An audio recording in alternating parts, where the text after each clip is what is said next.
fire engine," explained Gordon one night in the shed. "Remembered Donald," agreed Henry. Retorted James. Henry's protests were drowned in the laughter of the other engines, and he went to sleep wondering how to pay James out. Henry was still cross next morning, wondered the coaches anxiously as Henry pulled noisily away from the big station.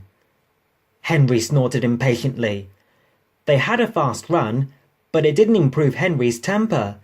He bumped the coaches when they reached the end of the line, and again when he backed onto them for the return journey. He simmered angrily while the fireman fastened the coupling. No one noticed a rattle from beneath Henry's footplate as he snorted away, and soon the train was running well. Puffed Henry.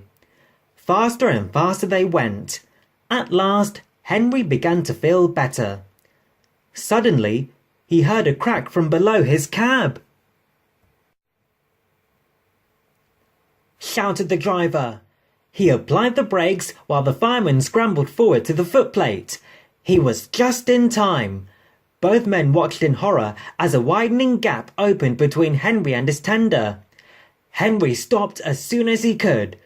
The automatic brake halted his tender and the train some way behind. Said the driver urgently. The fireman agreed. He said to Henry. While the fireman dealt with the fire, the driver went back to tell the signalman what had happened. When he returned, he found Henry completely hidden in a huge cloud of black smoke which billowed from beneath his cab. The fireman emerged, choking. He spluttered. The driver eased Henry clear of the blaze, and then Edward came to take his train on. Henry felt most uncomfortable. Workmen gave Henry a temporary coupling. They rejoined him to his tender, and then the driver and fireman lit a new fire and drove him gently home. Edward, who had of course seen everything, told the others. They were careful what they talked about that night. As for Henry, he was touchy on the subject of fires for some time afterwards.